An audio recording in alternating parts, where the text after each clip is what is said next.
എല്ലാ ഉദ്യോഗാർത്ഥികൾക്കും talent അക്കാഡമിയുടെ online content സെക്ഷനിലേക്ക് സ്വാഗതം.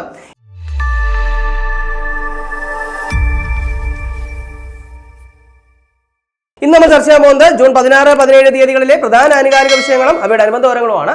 അപ്പോൾ നമ്മൾ ക്ലാസ്സിലേക്ക് കടക്കാം. അപ്പോൾ നമുക്കിന്ന് ആദ്യം നോക്കാനുള്ളത് ജൂൺ 17 പ്രത്യേകതയാണ്. ജൂൺ 17 പ്രത്യേകത എന്ന് പറയുന്നത് മരുഭൂവൽക്കരണത്തിനും വരൾച്ചയ്ക്കുമെതിരെ പോരാടാനുള്ള എന്താണ് ലോക ദിനമാണ് എന്തെന്ന് പറയുന്നത് ജൂൺ 17. അപ്പോൾ എന്താണ് പറഞ്ഞത്? മരുഭൂവൽക്കരണത്തിനും വരൾച്ചയ്ക്കുമെതിരെ പോരാടാനുള്ള ലോക ദിനമാണ് ജൂൺ 17. എന്തിനു വേണ്ടിയാണ് ഈ ഒരു ദിനാചരണം എന്ന് ചോദിച്ചു കഴിഞ്ഞാൽ നമുക്ക് എന്താണ് ഊഹിക്കാവുന്നതേ ഉള്ളൂ. എന്താണ്? മരുഭൂവൽക്കരണവും അതുപോലെ തന്നെ വരൾച്ചയും പ്രതിരോധിക്കുന്നതിനുള്ള പരിഹാര മാർഗങ്ങളെ കുറിച്ചുള്ള എന്താണ് അവബോധം ആരിലെത്തിക്കുക, ജനങ്ങളിലെത്തിക്കുക എന്ന ലക്ഷ്യത്തോടു കൂടിയാണ് ഈ ഒരു ദിനാചരണം എന്ത് ചെയ്യുന്നത്, ആചരിക്കുന്നത്.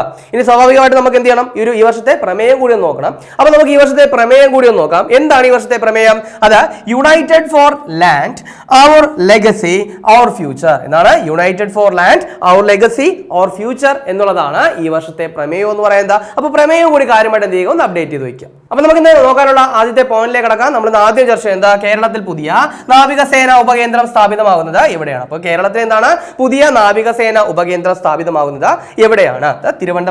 എവിടെയാണ്? തിരുവനന്തപുരത്താണ്. ഇനി തിരുവനന്തപുരം ജില്ലയിലെ മുട്ടത്തറ എന്ന് പറയുന്ന സ്ഥലത്താണ് ഇത് സ്ഥാപിതമാകുന്നത്. അപ്പോൾ തിരുവനന്തപുരം ജില്ലയിലെ മുട്ടത്തറയിലാണ് സ്ഥാപിതമാകുന്നത്. അതായത് കന്യാകുമാരി മുതൽ കൊല്ലം വരെയുള്ള ഭാഗത്തിന്റെ സുരക്ഷ എന്തായിരിക്കും ഈ ഒരു നാവിക കേന്ദ്രത്തിൽ എന്താണ് നിക്ഷിപ്തമായിരിക്കും എന്നുള്ള കാര്യം കൂടി എന്ത് ചെയ്യുക, ജസ്റ്റ് ഓർത്തു വയ്ക്കുക. ഇനി അത് സ്ഥാപിതമാകുന്ന സമയം നമുക്ക് എന്ത് ചെയ്യാം, വളരെ ഡീറ്റെയിൽ ആയിട്ട് ചർച്ച ചെയ്യാം. ഇനി അടുത്തൊരു നിയമനമാണ്. അതായത് ദക്ഷിണാഫ്രിക്കയുടെ പ്രസിഡന്റ് ആരെന്നാണ് നമുക്ക് ഓൾറെഡി അറിയാം. ആരാണത്? സിറിൽ റമാഫോസയാണ്. അപ്പൊ അദ്ദേഹം വീണ്ടും എന്ത് ചെയ്തിരിക്കുന്നു, സെലക്ട് ആയിരിക്കുന്നു. അപ്പോൾ സിറിൽ റമാഫോസെ ഏത് രാജ്യത്തിന്റെ പ്രസിഡന്റ് ആണെന്ന് ചോദിച്ചു കഴിഞ്ഞാൽ എവിടത്തെയാണ്? ദക്ഷിണാഫ്രിക്കയുടെ. അപ്പോൾ ദക്ഷിണാഫ്രിക്കയുടെ പ്രസിഡന്റ് ആയിട്ടാ വീണ്ടും ചുമതലയേറ്റത് ആരാണ്? അത് സിറിൽ റമാഫോസയാണ്. അടുത്ത നമുക്ക് നോക്കാനുള്ളത് ഒരു പുസ്തകമാണ്. അതായത് പിന്നിട്ട വഴികളും വരികളും എന്ന് പറയുന്ന പുസ്തകം. എന്താണ് പുസ്തകത്തിന്റെ പേര്? പിന്നിട്ട വഴികളും വരികളും. അപ്പൊ നമുക്ക് ഇതിനെ എഴുത്തുകാരനെ പരിചയപ്പെടുന്നതിന് മുൻപ് എന്താണ് ഈ പുസ്തകത്തിന്റെ പ്രത്യേകത എന്ന് നോക്കാം. അതായത് മലയാളത്തിൽ ആദ്യമായിട്ടാണ് ഒരു പുസ്തകം ഒരു കവിതാ സമാഹാരം എന്ത് ചെയ്യുന്നത്, ബ്രെയിലി ലിപിയിലേക്ക് മാറ്റി എഴുതുന്നത്. അതായത് മലയാളത്തിൽ ആദ്യമായിട്ട് ബ്രെയിലി ലിപിയിലേക്ക് മാറ്റി എഴുതപ്പെട്ട എന്താണ് കവിതാ സമാഹാരമാണ് ഈ പറയുന്ന പിന്നിട്ട വഴികളും വരികളും എന്ന് പറയുന്ന പുസ്തകം. അത് എഴുതിയത് അനീഷ് സ്നേഹയാത്ര. ആരാണ്? അനീഷ് സ്നേഹയാത്രയാണ് പിന്നിട്ട വഴികളും വരികളും എന്ന് പറയുന്ന പുസ്തകം എഴുതിയത്. അപ്പൊ ഇത് കാര്യമായിട്ട് അപ്ഡേറ്റ് ചെയ്യുക. അടുത്ത നമുക്ക് നോക്കാനുള്ളത് എന്താണ് ഏറ്റവും പ്രധാനപ്പെട്ട ഒരു അവാർഡാണ്. 2024 കേന്ദ്ര സാഹിത്യ അക്കാദമി അവാർഡാണ് നമ്മൾ ഇന്ന് ചർച്ച ചെയ്യാൻ പോകുന്നത്. അപ്പോൾ അതിലെ പ്രധാനപ്പെട്ട ചില എന്താണ് കാറ്റഗറികളാണ് ഇപ്പോൾ എന്ത് ചെയ്തിരിക്കുന്നത്, പ്രഖ്യാപിച്ചിരിക്കുന്നത്. അപ്പോൾ നമ്മൾ ആദ്യം നോക്കുന്നത് 2024 കേന്ദ്ര സാഹിത്യ അക്കാദമി ബാലസാഹിത്യ പുരസ്കാരമാണ്. അപ്പോൾ എന്താണ് 2024 കേന്ദ്ര സാഹിത്യ അക്കാദമി ബാലസാഹിത്യ പുരസ്കാരം. ലാംഗ്വേജ് പറയേണ്ട ആവശ്യമില്ല. ഏതാണ്? മലയാള ഭാഷയ്ക്കുള്ളതാണ് നമ്മൾ ചർച്ച ചെയ്യുന്നത്. ഏതാണ്? മലയാള ഭാഷയ്ക്കുള്ളതാണ് നമ്മൾ ചർച്ച ചെയ്യുന്നുള്ള കാര്യം എന്ത് ചെയ്യുക, ഓർത്തിരിക്കും. അപ്പോൾ ആർക്കാണ് പുരസ്കാരം എന്ന് ചോദിച്ചു കഴിഞ്ഞാൽ ഉണ്ണി അമ്മയമ്പലം. ആരാണ്? ഉണ്ണി അമ്മയമ്പലം എന്ന് പറയുന്ന എഴുത്തുകാരനാണ് എന്ത് ചെയ്തത് 2024 കേന്ദ്ര സാഹിത്യ അക്കാദമി ബാലസാഹിത്യ പുരസ്കാരം ലഭിച്ചത്. ഏതാണ് പുസ്തകം എന്ന് ചോദിച്ചു കഴിഞ്ഞാൽ അൽഗോരിതങ്ങളുടെ നാട്. എന്താണ്? അൽഗോരിതങ്ങളുടെ നാട് എന്ന് പറയുന്ന പുസ്തകത്തിനാണ് എന്ത് ചെയ്തത്, പുരസ്കാരം ലഭിച്ചത്. മുൻപത്തെ ക്ലാസ്സുകളിലൊക്കെ നമ്മൾ പറഞ്ഞിട്ടുണ്ട് എന്താണ് അവാർഡ് പഠിക്കുന്നതിന്റെ പ്രധാന ഉദ്ദേശം എന്ന് പറയുന്നത് എന്താണ് പുസ്തകങ്ങളെയും എഴുത്തുകാരെയും പഠിക്കുക എന്നൊരു ലക്ഷ്യം കൂടിയുണ്ട്. അപ്പോൾ അതുകൊണ്ട് എന്ത് ചെയ്യുക, കാര്യമായിട്ട് രചനകളും നോക്കി പോവുക. അപ്പോൾ അൽഗോരിതങ്ങളുടെ നാട് എന്ന് പറയുന്ന പുസ്തകം എഴുതിയത് ആരാണ്? അത് ഉണ്ണി അമ്മയമ്പലമാണ്. ഈ പുസ്തകത്തിന് 2024 കേന്ദ്ര സാഹിത്യ അക്കാദമി അവാർഡിലെ മലയാള ഭാഷയ്ക്കുള്ള ബാലസാഹിത്യ പുരസ്കാരം കിട്ടിയെന്നുള്ള കാര്യം എന്ത് ചെയ്യുക, കാര്യമായിട്ടൊന്ന് അപ്ഡേറ്റ് ചെയ്ത് വയ്ക്കുക. ഇനി അതുപോലെ തന്നെ ഈ ഉണ്ണി അമ്മയമ്പലത്തിന്റെ ചില പുസ്തകങ്ങളുണ്ട്. അതായത് മാജിക് സ്കൂൾ ബസ്, നമ്മുടെ കായലുകൾ, സൂക്ഷ്മജീവി, സൂപ്പർ ജീവി, ഇങ്ങനെയുള്ള ചില പുസ്തകങ്ങളൊക്കെ ഉണ്ട്. ഇതൊക്കെ ബാലസാഹിത്യ ഇൻസ്റ്റിറ്റ്യൂട്ടിന്റെ പുരസ്കാരങ്ങൾ ലഭിച്ചിട്ടുള്ള പുസ്തകങ്ങളാണ്. അപ്പോൾ അതുകൂടി എന്തെങ്കിലും ഒന്ന് ഓർത്തിരിക്കുക. അപ്പോൾ നമ്മളിവിടെ പറഞ്ഞത് 2024 കേന്ദ്ര സാഹിത്യ അക്കാദമി ബാലസാഹിത്യ പുരസ്കാരമാണ്. അപ്പോൾ സ്വാഭാവികമായിട്ട് നമുക്ക് എന്ത് ചെയ്യണം, 2023 22 കൂടി എന്ത് ചെയ്യാം, ഒന്ന് നോട്ട് ചെയ്യാം. അപ്പോൾ 2023 നമ്മൾ ഓൾറെഡി ചർച്ച ചെയ്തിട്ടുണ്ടായിരുന്നു. ആരാണ്?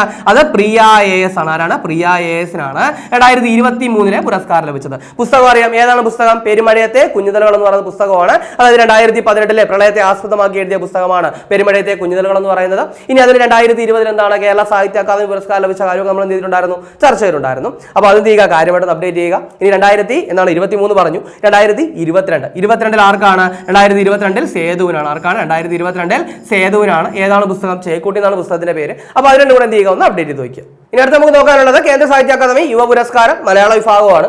അതിന് പുരസ്കാരം ലഭിച്ചത് ശ്യാം കൃഷ്ണനാണ്. അപ്പോൾ 2024 കേന്ദ്ര സാഹിത്യ അക്കാദമി യുവ പുരസ്കാരം ലഭിച്ചത് ആർക്കാണ്? അത് മലയാള വിഭാഗത്തിൽ ലഭിച്ചത് ആർക്കാണ്? അത് ശ്യാം കൃഷ്ണനാണ്.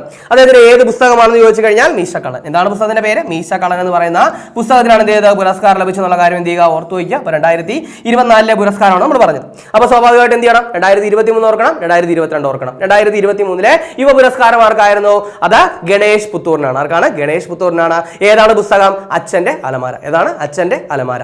ഇനി അങ്ങനെയാണെങ്കിൽ 2022 ആർക്കാണ്? അത് അനഘ ജെ കോലത്താണ്. ആരാണ്? അനഘ ജെ കോലത്ത്. ഏതാണ് പുസ്തകം? മെഴുകുതിരിക്ക് സ്വന്തം തീപ്പട്ടി. എന്താണ്? മെഴുകുതിരിക്ക് സ്വന്തം തീപ്പട്ടി. അപ്പൊ ഇതാണ് പുസ്തകത്തിന്റെ പേരെന്ന് പറയുന്നത്. അപ്പൊ അതുകൂടി കാര്യമായിട്ടൊന്ന് അപ്ഡേറ്റ് ചെയ്യുക. ഇനി അടുത്ത മറ്റൊരു പുരസ്കാരമാണ്, അതായത് 2023. അപ്പൊ ഓർക്കുക, ഇപ്പൊ നമ്മൾ പറഞ്ഞു കഴിഞ്ഞാൽ എന്തൊക്കെയാണ്? 2024 പറഞ്ഞു കഴിഞ്ഞത്. അപ്പോൾ ഇവിടെ പറയുന്നത് 2023 കേന്ദ്ര സാഹിത്യ അക്കാദമി ഭാഷാ സമ്മാനം നേടിയ മലയാളി ആരാണ്? അപ്പൊ 5 പേർക്ക് ലഭിച്ചിട്ടുണ്ട്. അതിലൊരു മലയാളിയേ ഉള്ളൂ. അതാരാണ്? KG പൗലോസ് ആണ്. അപ്പോൾ 2023 കേന്ദ്ര സാഹിത്യ അക്കാദമി എന്താണ് ഭാഷാ സമ്മാനം നേടിയ മലയാളി ആരാണെന്ന് ചോദിച്ചു കഴിഞ്ഞാൽ അതാരാണ്? KG പൗലോസ് ആണ്. അപ്പൊ ആ ഒരു കാര്യം കൂടി എന്ത് ചെയ്യുക? വളരെ കാര്യമായിട്ട് ഓർക്കുക. അതായത് എന്താണ്? ഇദ്ദേഹത്തിന് എന്താണ്? ക്ലാസിക്കൽ അതുപോലെ തന്നെ മധ്യകാല സാഹിത്യങ്ങൾക്ക് നൽകിയ എന്താണ് സംഭാവനകൾ പരിഗണിച്ചാണ് ഇദ്ദേഹത്തിന് എന്ത് ചെയ്ത് ഈ ഒരു അംഗീകാരം നൽകുന്ന കാര്യം കൂടി ഓർത്തിരിക്കുക.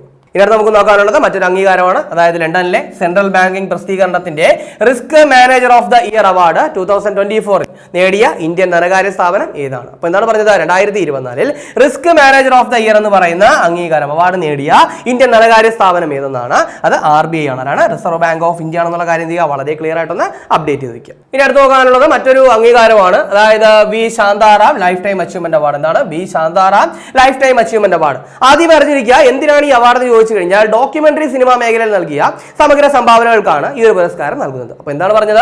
V Shantaram life time achievement അവാർഡാണ്.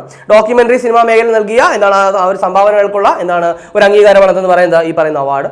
അപ്പോൾ ഇത് എന്താണ് 2024 ലഭിച്ച ആർക്കാണെന്ന് ചോദിച്ചു കഴിഞ്ഞാൽ സുബ്ബയ്യ നല്ലമുത്തു. ആരാണ്? സുബ്ബയ്യ നല്ലമുത്തുവിനാണ് ഈ ഒരു പുരസ്കാരം ലഭിച്ച കാര്യം എന്ത് ചെയ്യുക? ഓർത്തിരിക്കുക. ഇനി നമുക്ക് നോക്കാനുള്ളത് മറ്റൊരു പുരസ്കാരം, അതായത് ബഷീർ ബാല്യകാല സഖി പുരസ്കാരം. അതായത് ബഷീർ സ്മാരക സമിതി ഏർപ്പെടുന്ന പുരസ്കാരമാണ് ഈ പറയുന്ന ബഷീർ ബാല്യകാല സഖി പുരസ്കാരം എന്ന് പറയുന്നത്. അപ്പൊ ഈ പുരസ്കാരത്തിന് 2024 അർഹനായത് ആരാണ്? അത് MN കാരശ്ശേരി. ആരാണ്? MN കാരശ്ശേരിയാണ് എന്ത് പുരസ്കാരത്തിന്? ബഷീർ ബാല്യകാല സഖി പുരസ്കാരത്തിന് അർഹനായെന്നുള്ള കാര്യം ഓർക്കുക. ഇനി അതുപോലെ തന്നെ ബഷീർ അമ്മ മലയാള സമിതിയുടെ എന്താണ് ബഷീർ അമ്മ മലയാളം പുരസ്കാരത്തിന് അർഹയായത് ആരെന്ന് ചോദിച്ചു കഴിഞ്ഞാൽ അത് KA ബീനയാണെന്നുള്ള കാര്യം കൂടി എന്ത് ചെയ്യുക? ഒന്ന് അപ്ഡേറ്റ് ചെയ്ത് വയ്ക്കുക. അടുത്ത നമുക്ക് നോക്കാനുള്ളത് ഒരു റിപ്പോർട്ടാണ്, അതായത് കേന്ദ്ര സമുദ്ര മത്സ്യ ഗവേഷണ കേന്ദ്രത്തിന്റെ റിപ്പോർട്ട് പ്രകാരം, അതായത് CMFRIയുടെ റിപ്പോർട്ട് പ്രകാരം എന്താണ് 2023 ഏറ്റവും കൂടുതൽ സമുദ്ര ലഭ്യത നേടിയ ഇന്ത്യൻ സംസ്ഥാനം ഏതാണ്? അപ്പൊ എന്താണ് പറഞ്ഞത്?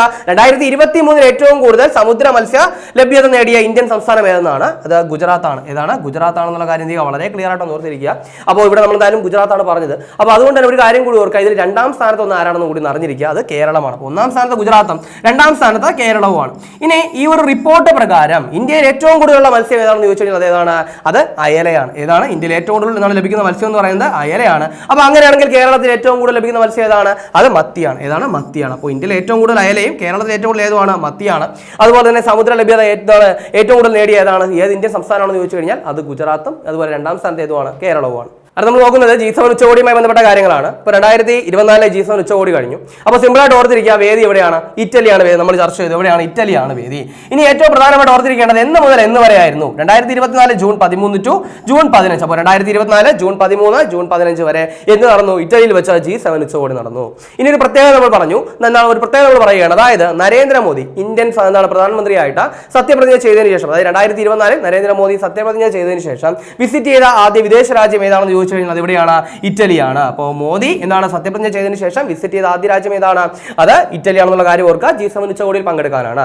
ഇനി മറ്റൊരു കാര്യം പറയുന്നു, ഫ്രാൻസിസ് മാർപ്പാപ്പ. അതായത് ഫ്രാൻസിസ് മാർപ്പാപ്പ എന്ത് ചെയ്യുന്നു? ഈ ഒരു G7 ഉച്ചകോടി എന്ത് ചെയ്തു? അഭിസംബോധന ചെയ്ത് സംസാരിക്കുന്നു. അതായത് G7 ഉച്ചകോടി അഭിസംബോധന ചെയ്ത് സംസാരിക്കുന്ന ആദ്യ മാർപ്പാപ്പയാണ് ആരെന്ന് പറയുന്നത്? ഫ്രാൻസിസ് മാർപ്പാപ്പ എന്ന് പറയുന്നത്. അപ്പോൾ ആ ഒരു കാര്യം കൂടി ഓർക്കുക. ഇനി ഈ G7 ഉച്ചകോടിയിലെ മറ്റ് ചില പ്രധാനപ്പെട്ട വസ്തുത നമ്മൾ ചർച്ച ചെയ്യുകയാണ്. അതിൽ ഏറ്റവും പ്രധാനപ്പെട്ട ഒന്നാണ് ഉക്രൈൻ US എന്താണ് അവർ തമ്മിലുള്ള ഒരു 10 വർഷത്തെ സുരക്ഷാ കരാർ എന്ത് ചെയ്യുന്നു? ഒപ്പിടുന്നു. അപ്പോൾ അതാണ് പ്രതിരോധ മേഖലയിൽ എന്ത് ചെയ്യുന്നു? ഉക്രൈനിനെ ആര് സഹായിക്കും? US സഹകരിക്കും. അപ്പോൾ ആ ഒരു കാര്യം ഓർക്കുക. അപ്പോൾ ഉക്രൈൻ അതുപോലെ തന്നെ US 10 വർഷത്തെ എന്താണ് സുരക്ഷാ കരാർ ഒപ്പിട്ടു. അതുപോലെ തന്നെ ഉക്രൈൻ എന്ത് ചെയ്യുന്നു? G7 രാജ്യങ്ങൾ $5000 കോടി എന്ത് ചെയ്യുന്നു? വായ്പ നൽകും. നമുക്കറിയാം റഷ്യ ഉക്രൈൻ യുദ്ധ സമയത്ത് ഉക്രൈൻ ഉണ്ടായ നാശങ്ങളെ പറ്റി നമുക്ക് അറിയാവുന്നതാണ്. അപ്പോൾ അത് മനസ്സിലാക്കിക്കൊണ്ട് തന്നെ G7 രാജ്യങ്ങൾ എന്ത് ചെയ്യുകയാണ്? ഉക്രൈന് എന്താണ് $5000 കോടി ധനസഹായ വായ്പ നൽകുകയാണെന്നുള്ള കാര്യം എന്ത് ചെയ്യുക? ഓർത്തിരിക്കുക. ഇനി അതുപോലെ തന്നെ ആഗോള ഭക്ഷ്യസുരക്ഷയ്ക്കായിട്ട് ഒരു പുതിയ സംരംഭം ആരംഭിക്കും. അത് ഇതാണ് ഈ ഒരു G7 ഉച്ചകോടിയിൽ പ്രധാനപ്പെട്ട തീരുമാനമായിരുന്നു. ഇനി അതുപോലെ തന്നെ പാലസ്തീൻ അഭയാർത്ഥികൾക്കായിട്ട് പ്രവർത്തിക്കുന്ന എന്താണ് UNRWAയുടെ എന്താണ് പ്രവർത്തനം ഗാസയിൽ തടസ്സമില്ലാതെ നടത്താനായിട്ട് അനുവദിക്കണമെന്ന് എന്ത് ചെയ്യും? G7 ആവശ്യപ്പെടും. അപ്പോൾ ഇത്രയും കാര്യങ്ങളാണ് G7 ഉച്ചകോടിയുമായിട്ട് ബന്ധപ്പെട്ട നമ്മൾ എന്ത് ചെയ്യേണ്ടത്? ഓർത്തിരിക്കേണ്ടത്. ഇനി അടുത്ത നമുക്ക് നോക്കാനുള്ളത് ഒരു നേട്ടമാണ്, അതായത് അടുത്തിടെ ലിങ്ക ബുക്ക് ഓഫ് റെക്കോർഡിൽ പേരുൾപ്പെടുത്തപ്പെട്ട കേന്ദ്ര ഗവൺമെന്റ് മന്ത്രാലയം ഏതാണ്? അതായത് കേന്ദ്ര ഗവൺമെന്റ് മന്ത്രാലയം എന്ത് ചെയ്തിരിക്കുന്നു? ലിങ്ക ബുക്ക് ഓഫ് ഓഫ് റെക്കോർഡിലേക്ക് എന്ത് ചെയ്തു അവരുടെ പേര് ഉൾപ്പെടുത്തപ്പെട്ടിരിക്കുകയാണ്. അപ്പോൾ അത് ഏത് മന്ത്രാലയത്തിൽ എന്ന് ചോദിച്ചു കഴിഞ്ഞാൽ ഇന്ത്യൻ റെയിൽവേ മന്ത്രാലയം. ഇതാണ് ഇന്ത്യൻ റെയിൽവേ മന്ത്രാലയം തന്നെയാണ്. അപ്പോൾ ഈ ഒരു കാര്യം കൂടി അപ്ഡേറ്റ് ചെയ്യും. ഇനി അടുത്ത് നമുക്ക് നോക്കാനുള്ളത് 2024 UNCCD ലാൻഡ് ഹീറോകളിൽ ഉൾപ്പെട്ട ഇന്ത്യക്കാരൻ ആരാണ്? അപ്പോൾ 2024 UNCCD ലാൻഡ് ഹീറോകളിൽ ഉൾപ്പെട്ട ഇന്ത്യക്കാരൻ ആരെന്നാണ്. അത് സിദ്ധേഷ് സഗോരെ. ആരാണ്? സിദ്ധേഷ് സഗോരെയാണ്. ഈ ഒരു പേര് വളരെ കാര്യമായിട്ട് ഓർത്തിരിക്കേണ്ട പേരാണ്. ഇദ്ദേഹം എന്ന് പറയുന്നത് കർഷകനാണ്, അതുപോലെ തന്നെ അഗ്രോ റേഞ്ചേഴ്സിന്റെ സ്ഥാപകനാണ്. അപ്പൊ അങ്ങനെ വളരെ പ്രശസ്തനായ ഒരു വ്യക്തിയാണ് ആരെന്ന് പറയുന്നത് സിദ്ധേഷ് സഗോരെ എന്ന് പറയുന്നത്. അപ്പോൾ ഇന്ത്യയിലേക്കാണ് 2024 UNCCD എന്താണ് ലാൻഡ് ഹീറോകൾ ഉൾപ്പെട്ട ഇന്ത്യക്കാരനാണ് ആരെന്ന് പറയുന്നത് സിദ്ധേഷ് സഗോരെ. ഇനി അടുത്ത് നമുക്ക് നോക്കാനുള്ളത് ഒരു ഡോക്യുമെന്ററി ആണ്. നമുക്കറിയാം ടെന്നീസ് ഇതിഹാസമായുള്ള റോജർ ഫെഡററെ പറ്റി നമുക്ക് അറിയാവുന്നതാണ്. അപ്പോൾ അദ്ദേഹത്തിന്റെ ജീവിതം പ്രമേയമാക്കിയുള്ള ഒരു ഡോക്യുമെന്ററി എന്ത് ചെയ്യാണ് ജൂണിൽ റിലീസ് ആവാൻ പോവുകയാണ്. അപ്പോൾ അതിന്റെ ട്രെയിലറൊക്കെ എന്താണ് ഹിറ്റ് ആയിരുന്നു. അപ്പോൾ അതിന്റെ പേരെന്ന് പറയുന്നത് ഫെഡറർ 12 ഫൈനൽ ഡേയ്സ്. എന്നാണ് ഫെഡറർ 12 ഫൈനൽ ഡേയ്സ് എന്നാണ് ഈ ഒരു ഡോക്യുമെന്റിയുടെ പേര്. അപ്പോൾ ഓർക്കാൻ എളുപ്പമാണ്. അപ്പോൾ ഫെഡറൽ 12 ഫൈനൽ ഡേയ്സ് എന്ന് പറയുന്നത് എന്താണ് റോജർ ഫെഡററുടെ എന്താണ് ജീവിതം പ്രമേയമാക്കിയുള്ള ഡോക്യുമെന്ററി ആണ്. ജൂണിൽ റിലീസ് ചെയ്യുകയാണ്. അപ്പോൾ ഈ ഒരു കാര്യം കൂടി അപ്ഡേറ്റ് ചെയ്യാം. അത് നമുക്ക് നോക്കാനുള്ളത് ഒരു മ്യൂസിയത്തെ പറ്റിയാണ്. അതായത് സ്മൃതിവൻ ഭൂകമ്പ മ്യൂസിയം. അപ്പോൾ ആദ്യമേ തന്നെ ഓർക്കുക ഈ മ്യൂസിയം എവിടെയാണെന്ന് ചോദിച്ചു കഴിഞ്ഞാൽ അത് ഫുജിലാണ്. എവിടെയാണ്? ഫുജി എന്ന് പറയുന്ന സ്ഥലത്താണ്. എവിടെയാണ് ഫുജ് എന്ന് പറയുന്നത്? അത് ഗുജറാത്തിലാണ്. അപ്പോൾ ഗുജറാത്തിലെ ഫുജിലുള്ള എന്താണ് മ്യൂസിയം ആണ്. അപ്പോൾ നമ്മൾ അതിനെ പറ്റിയാണ് ചർച്ച ചെയ്യാൻ പോകുന്നത്. ഇപ്പോൾ ഈ ആദ്യം തന്നെ ഈ ഒരു മ്യൂസിയത്തെ പറ്റി ഓർക്കുകയാണെങ്കിൽ 2001 ഗുജറാത്ത് ഭൂകമ്പത്തിന്റെ സമയത്താണ് അതിൽ എന്താണ് ഈ ഒരു ഫുജിൽ നടന്ന ഭൂകമ്പത്തിൽ ജീവൻ വെടിഞ്ഞവരോടുള്ള എന്താണ് അവർ ആദര സൂചകമായിട്ട് സ്ഥാപിതമായ ഒരു മ്യൂസിയമാണെന്ന് പറയുന്നത് ഈ പറയുന്ന സ്മൃതിവൻ ഭൂകമ്പ മ്യൂസിയം എന്ന് പറയുന്നത്. അപ്പോൾ ഇവിടെ നമ്മൾ ഈ ഒരു മ്യൂസിയത്തെ പറ്റി പറയാനുള്ള കാരണം എന്ന് പറയുന്നത് യുനെസ്കോ പ്രിക്സ് വെർസേൽസ് മ്യൂസിയം 2024 എന്ത് ചെയ്തു ഈ ഒരു മ്യൂസിയത്തിന്റെ പേരിൽ എന്താണ് പേര് ഉൾപ്പെടുത്തപ്പെടുകയുണ്ടായി. അപ്പോൾ എന്താണ് പറഞ്ഞത് 2024 യുനെസ്കോ പ്രിക്സ് വെർസേൽസ് മ്യൂസിയം ഇതിലേക്ക് എന്ത് ചെയ്തു ആ ഒരു ലിസ്റ്റിലേക്ക് എന്ത് ചെയ്തു ഈ ഒരു ഫുജി മ്യൂസിയത്തെ എന്ത് ചെയ്തു ഉൾപ്പെടുത്തപ്പെട്ടു. അപ്പോൾ അതുകൊണ്ടാണ് നമ്മൾ എന്ത് ചെയ്ത ഈ ഒരു മ്യൂസിയത്തിന്റെ പേര് ചർച്ച ചെയ്ത് പ്രധാനമായിട്ട് ഓർത്തിരിക്കുക. ഫുജി മ്യൂസിയം എവിടെയാണെന്ന് ചോദിച്ചാൽ എവിടെയാണ്? അത് ഗുജറാത്തിലാണ്. ഇനി നമുക്ക് നോക്കാനുള്ള സ്പോർട്സുമായിട്ട് ബന്ധപ്പെട്ട ചില കാര്യങ്ങളാണ്. അതായത് 2024 കോപ്പ അമേരിക്കയുടെ ഭാഗ്യചിഹ്നം എന്താണ്? അപ്പോൾ കോപ്പ അമേരിക്ക ഫുട്ബോൾ നടക്കാൻ പോവുകയാണ്. അപ്പോൾ അതിന്റെ ഭാഗ്യചിഹ്നം എന്തെന്നാണ്? അത് ക്യാപിറ്റൻ. എന്താണ് ക്യാപിറ്റൻ എന്ന് പറയുന്ന എന്താണ് ഒരു പരുന്താണ് ഇതിന്റെ ഭാഗ്യചിഹ്നം എന്ന് പറയുന്നത്. അപ്പോൾ അത് കാര്യമായിട്ട് ഓർക്കുക. അപ്പോൾ 2024 കോപ്പ അമേരിക്കയെ പറ്റിയാണ് നമ്മൾ പറഞ്ഞത്. അങ്ങനെയാണെങ്കിൽ വേദി എവിടെയാണ്? അത് USA ആണ്. എവിടെയാണ്? USA ആണ് വേദി എന്നുള്ള കാര്യം ഓർത്തിരിക്കുക. ഇനി എന്താണ് അതിന്റെ ഡീറ്റെയിൽസ് കഴിയുന്ന സമയത്ത് നമുക്ക് എന്ത് ചെയ്യാം ഈ ഒരു ടൂർണമെന്റ് കഴിയുമ്പോൾ അതിന്റെ ഡീറ്റെയിൽസ് കാര്യമായിട്ട് തന്നെ ചർച്ച ചെയ്യാം. ഇപ്പോൾ ഓർത്തിരിക്കുക 2024 കോപ്പ അമേരിക്കയുടെ ഭാഗ്യചിഹ്നം ക്യാപിറ്റൻ ആണ്. അതുപോലെ തന്നെ എന്താണ് ഇത് നടക്കുന്നത് USA ലാണ്. അപ്പോൾ അങ്ങനെയാണെങ്കിൽ 2021 കോപ്പ അമേരിക്ക എവിടെ വെച്ചായിരുന്നു? ബ്രസീലിൽ വെച്ചായിരുന്നു നടന്നത്. കാരണം കോവിഡ് കാരണം പിന്നീട് ബ്രസീലിലേക്ക് മാറ്റി വയ്ക്കുകയായിരുന്നു. എന്തായിരുന്നു അതിന്റെ ഭാഗ്യചിഹ്നം എന്ന് പറയുന്നത്? പിബെ എന്ന് പറയുന്ന ഒരു നായക്കുട്ടിയായിരുന്നു ഇതിന്റെ 2021 ഭാഗ്യചിഹ്നം എന്ന് പറയുന്നത്. അന്ന് ജേതാക്കളായത് ആരാണ്? അത് അർജന്റീനയാണ്. അപ്പോൾ അതുകൂടി ഒന്ന് അപ്ഡേറ്റ് ചെയ്യാം. ഇനി അടുത്ത് നമുക്ക് നോക്കാനുള്ളത് യൂറോ കപ്പുമായിട്ട് ബന്ധപ്പെട്ട കാര്യമാണ്. അതായത് യൂറോ കപ്പ് ഫുട്ബോൾ മത്സരത്തിൽ പങ്കെടുക്കുന്ന ഏറ്റവും പ്രായം കുറഞ്ഞ താരം ആരാണ്? അപ്പോൾ യൂറോ കപ്പ് ഫുട്ബോൾ മത്സരത്തിൽ പങ്കെടുക്കുന്ന ഏറ്റവും പ്രായം കുറഞ്ഞ താരം ആരാണ്? അത് ലാമിനെ യമാൽ. ആരാണ്? ലാമിനെ യമാൽ ആണ്. ഇദ്ദേഹം സ്പാനിഷ് താരമാണ്. അപ്പോൾ സ്പെയിന്റെ താരമാണ് ആരെന്ന് പറയുന്നത്? ലാമിനെ യമാൽ എന്ന് പറയുന്നത്. അപ്പോൾ ഈ ഒരു കാര്യം കൂടെ ഓർക്കുക. അദ്ദേഹത്തിന്റെ രാജ്യം ഒന്ന് ഓർത്തിരിക്കുക. ഇനി അടുത്ത് നമുക്ക് നോക്കാനുള്ളത് 2024 പാരീസ് ഒളിമ്പിക്സ് ടെന്നീസ് പുരുഷ ഡബിൾസ് ടീമിന്റെ കോച്ച് ആരാണ്? അതാണ് 2024 പാരീസ് ഒളിമ്പിക്സിനുള്ള ഇന്ത്യൻ പുരുഷ ഡബിൾസ് ടീമിന്റെ കോച്ച് ആരാണെന്ന് ചോദിച്ചു കഴിഞ്ഞാൽ അത് മലയാളിയായിട്ടുള്ള M ബാലചന്ദ്രനാണ്. ആരാണ്? ബാലചന്ദ്രനാണ്. അത് രോഹൻ പപ്പണ്ണ എന്താണ് ഉൾപ്പെട്ട ആ ഒരു ടീമിന്റെ എന്താണ് ആ ഒരു പരിശീലനം എന്ന് പറയുന്ന ആരാണ്? M ബാലചന്ദ്രനാണ്. അദ്ദേഹം മലയാളിയാണ്. അപ്പോൾ അതുകൊണ്ട് എന്ത് ചെയ്യുക കാര്യം അപ്ഡേറ്റ് ചെയ്യുക. ബാക്കിയൊക്കെ നമുക്ക് എന്ത് ചെയ്യാം പാരീസ് ഒളിമ്പിക്സ് കഴിയുന്ന സമയത്ത് ചർച്ച ചെയ്യാം. ഇനി വീണ്ടും യൂറോ കപ്പുമായിട്ട് ബന്ധപ്പെട്ട ഒരു കാര്യമാണ്. അതായത് 2024 യൂറോ കപ്പ് ഫുട്ബോൾ മത്സരത്തിന്റെ ഔദ്യോഗിക പന്ത് ഏതാണ്? എന്താണ് പറഞ്ഞത്? 2024 യൂറോ കപ്പ് ഫുട്ബോൾ മത്സരത്തിന്റെ ഔദ്യോഗിക പന്ത് ഏതെന്നാണ്. അത് ഫുസബെല്ലിബെ. ഏതാണ്? ഫുസബെല്ലിബെ എന്ന് പറയുന്നതാണ് ആ പന്തിന്റെ പേരെന്ന് പറയുന്നത്. അപ്പോൾ ആ ഒരു പേര് കൂടി അപ്ഡേറ്റ് ചെയ്യാം. അടുത്ത നമുക്ക് നോക്കാനുള്ളത് ഒരു പ്രധാനപ്പെട്ട വിയോഗമാണ്. അതായത് 2024 അന്തരിച്ച ISRO ശാസ്ത്രജ്ഞൻ ആരെന്നാണ്? ഇതിന്റെ പേര് ശ്രീനിവാസ ഹെഗ്ഡെ. അപ്പോൾ ശ്രീനിവാസ ഹെഗ്ഡെ എന്ന് പറയുന്ന ഒരു ISRO സയന്റിസ്റ്റ് എന്ത് ചെയ്തു? 2024 അന്തരിച്ചു. ശരിക്കും ഇദ്ദേഹത്തിന്റെ പ്രത്യേകത എന്ന് പറയുന്നത് ഇന്ത്യയുടെ ആദ്യ ചാന്ദ്ര ദൗത്യമായിട്ടുള്ള ചന്ദ്രയാൻ 1 മിഷൻ ഡയറക്ടർ ആയിരുന്നു ആരെന്ന് പറയുന്നത്? ശ്രീനിവാസ ഹെഗ്ഡെ. അപ്പോൾ ഇദ്ദേഹം മിഷൻ ഡയറക്ടർ ആയിരുന്നു. ഏതിന്റെയാണ്? ചന്ദ്രയാൻ 1 അപ്പോൾ നമ്മൾ ചന്ദ്രയാൻ 1 എന്നാണ് പറഞ്ഞത്. അങ്ങനെയാണെങ്കിൽ ചന്ദ്രയാൻ 1 വിക്ഷേപിച്ചതെന്നാണ്? അത് 2008 ആണ്. 2008 ഏത് മാസം? ഒക്ടോബർ മാസം. ഏതാണ് തീയതി? 22-ാം തീയതിയാണ്. അപ്പോൾ മിഷൻ ഡയറക്ടർ ശ്രീനിവാസ ഹെഗ്ഡെ ആണെന്ന് പറഞ്ഞു. അങ്ങനെയാണെങ്കിൽ അതിന്റെ പ്രോജക്ട് ഡയറക്ടർ ആരാണ്? അത് അണ്ണാദുരയാണ്. ആരാണ്? അണ്ണാദുരയാണെന്നുള്ള കാര്യം എന്ത് ചെയ്യുക ഓർത്തിരിക്കുക. അങ്ങനെയാണെങ്കിൽ ചന്ദ്രയാൻ 2ഉം ചന്ദ്രയാൻ 3ഉം ഇത് കൂടി നമുക്ക് എന്ത് ചെയ്യാം ഒന്ന് ഓർത്തെടുക്കാം. ചന്ദ്രയാൻ 3 അടുത്തിടയ്ക്ക് നമ്മൾ ചർച്ച ചെയ്തതാണ്. എന്നാണ് വിക്ഷേപിച്ചത്? 2023 ആണ്. എന്നാണ് തീയതി? ജൂലൈ മാസം 14-ാം തീയതിയാണ്. ഇനി അതുപോലെ തന്നെ എന്താണ് അതിന്റെ പ്രോജക്ട് ഡയറക്ടർ അതുപോലെ തന്നെ മിഷൻ ഡയറക്ടർ നമുക്ക് ഓർത്തെടുക്കണം. ആരൊക്കെയാണെന്ന് ഓർത്തെടുത്തേ? അതിന്റെ പ്രോജക്ട് ഡയറക്ടർ എന്ന് പറയുന്നത് ആരാണ്? വീരമുത്തുവേലും. അതുപോലെ തന്നെ എന്താണ് അതിന്റെ മിഷൻ ഡയറക്ടർ എന്ന് പറയുന്നത് ആരാണ്? മോഹനകുമാറുമാണ്. അത് കാര്യമായിട്ട് തന്നെ അപ്ഡേറ്റ് ചെയ്ത് വയ്ക്കുക. ഇനി അതുപോലെ തന്നെ ചന്ദ്രയാൻ 2 എന്ന് പറയുന്നത് 2019 ജൂലൈ 22-നാണ്. അതിന്റെ പ്രോജക്ട് ഡയറക്ടർ എന്ന് പറയുന്നത് വനിതാ മുത്തയ്യാണ്. ഓർക്കുക, വനിതാ മുത്തയ്യാണ് അതിന്റെ പ്രോജക്ട് ഡയറക്ടർ എന്ന് പറയുന്നത്. ഇനി അതുപോലെ തന്നെ അതിന്റെ മിഷൻ ഡയറക്ടർ ആരെന്ന് ചോദിച്ചു കഴിഞ്ഞാൽ അത് ഋതു കരുതലാണ്. അപ്പോൾ ആ ഒരു കാര്യം കൂടി ഇതിനൊപ്പം ഒന്ന് അപ്ഡേറ്റ് ചെയ്ത് വയ്ക്കുക. ഇനി നമുക്ക് ചർച്ച ചെയ്യപ്പെടുന്ന ഒന്നുകൂടി നോക്കാം. ആദ്യം നമ്മൾ പറഞ്ഞു കേരളത്തിൽ പുതിയ നാവികസേന ഉപകേന്ദ്രം സ്ഥാപിതമാകുന്നത് എവിടെയാണെന്ന് പറഞ്ഞു. ഇവിടെയാണ്, തിരുവനന്തപുരത്താണ്. ഇനി അതുപോലെ തന്നെ ദക്ഷിണാഫ്രിക്കയുടെ പ്രസിഡന്റ് മുൻപ് അദ്ദേഹമായിരുന്നു, വീണ്ടും തെരഞ്ഞെടുക്കപ്പെട്ടു. എന്താണ് പേര്? സിറിൽ റമാഫോസെ. ഇനി അതിനുശേഷം പറഞ്ഞ എന്താണ്? പിന്നിട്ട വഴികളും വരികളും എന്ന് പറയുന്ന പുസ്തകം, അതായത് ബ്രെയിലി ലിപിയിലേക്ക് മാറ്റിയൊരു പുസ്തകം. അതിന്റെ രചയിതാവാരാണ്? അനീഷ് സ്നേഹയാത്ര. അനീഷ് സ്നേഹയാത്രയാണ്. ഇനി അതിനുശേഷം കേന്ദ്ര സാഹിത്യ അക്കാദമിയുമായിട്ട് ബന്ധപ്പെട്ട കാര്യങ്ങൾ പറഞ്ഞു. മലയാള വിഭാഗങ്ങളാണ് നമ്മൾ ചർച്ച ചെയ്തത്. അപ്പോൾ 2024 കേന്ദ്ര സാഹിത്യ അക്കാദമി ഏത് കാറ്റഗറി? ബാലസാഹിത്യം. ആർക്കാണ്? ഉണ്ണി അമ്മയമ്പലത്തിനാണ്. ഇനി അതുപോലെ തന്നെ കേന്ദ്ര സാഹിത്യ അക്കാദമി 2024 ഏതാണ് കാറ്റഗറി? യുവ പുരസ്കാരം. ആർക്കാണ്? ശ്യാമകൃഷ്ണനാണ്. ഇനി 2023 കേന്ദ്ര സാഹിത്യ അക്കാദമി ഭാഷാ സമ്മാൻ നേടിയ മലയാളി ആരാണെന്ന് പറഞ്ഞു. ആരാണ്? KG പൗലോസ് ആണ്. അപ്പോൾ ഇത്രയും കാര്യങ്ങൾ കേന്ദ്ര സാഹിത്യ അക്കാദമിയുമായി ബന്ധപ്പെട്ട് ഓർത്തിരിക്കുക. അതിനുശേഷം ചർച്ച എന്തായിരുന്നു? Risk manager of the year award 2024 ആരുടെ? ലണ്ടനിലെ സെൻട്രൽ ബാങ്കിംഗ് പ്രസിദ്ധീകരണത്തിന്റെ. അത് ലഭിച്ച ഇന്ത്യൻ ധനകാര്യ സ്ഥാപനം റിസർവ് ബാങ്ക് ഓഫ് ഇന്ത്യ. അതിനുശേഷം പറഞ്ഞത് Shantaram life time achievement award documentary മേഖലയിലെ സംഭാവനകൾക്ക് ആർക്കാണ് ലഭിച്ചത്? സുബ്ബയ്യ നല്ലമുത്തു. ആർക്കാണ്? സുബ്ബയ്യ നല്ലമുത്തു.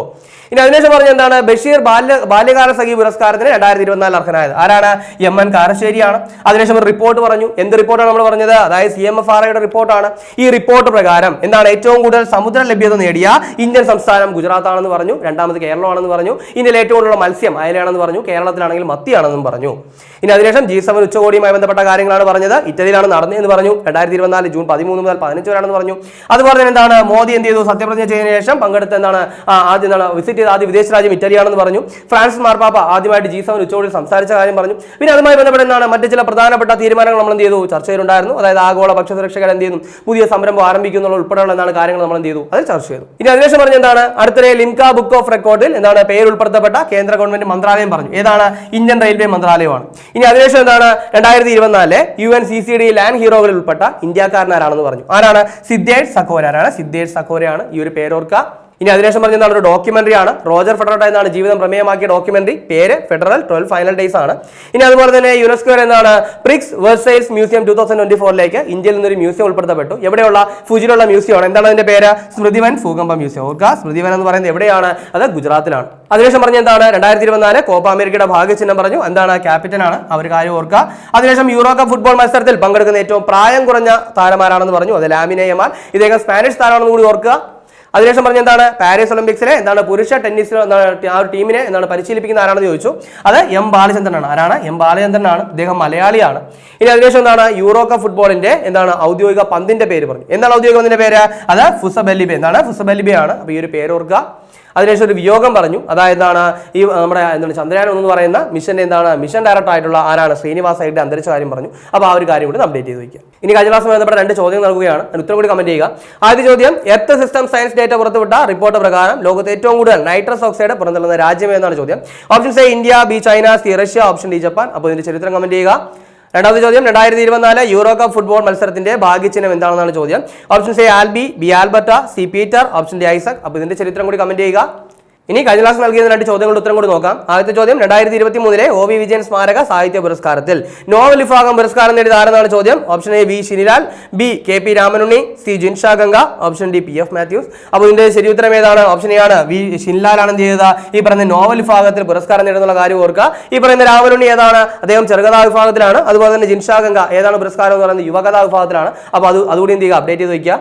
രണ്ടാമത്തെ ചോദ്യം, പ്രധാനമന്ത്രിയുടെ പ്രിൻസിപ്പൽ സെക്രട്ടറി ആരെന്നാണ് ചോദ്യം. Option A PK Mishra, B Ajit Doval, option C Amit Khare, option D Pradeep Kumar Sinha. അപ്പോൾ ഇതിന്റെ ശരി ഉത്തരം ഏതാണ്? ഓപ്ഷൻ എ ആണ്. PK മിശ്രയാണ് പ്രധാനമന്ത്രിയുടെ എന്തെന്ന് പറയുന്നത്? പ്രിൻസിപ്പൽ സെക്രട്ടറി എന്ന് പറയുന്നത്. അപ്പോൾ നമ്മൾ ചർച്ച ചെയ്ത ചോദ്യങ്ങളും അതിന്റെ ഉത്തരങ്ങളും അതുപോലെ നമ്മൾ ചർച്ച ചെയ്ത പോയിന്റുകൾ മനസ്സിലായെന്ന് വിചാരിക്കുന്നു. അപ്പോൾ ഡെയിലി കണ്ടപ്സ് അപ്ഡേറ്റ് ചെയ്ത് പോവുക, നല്ലപോലെ വർക്ക് ചെയ്യുക, എത്ര ഇവിടെ ജോലി നേടിയെടുക്കുക.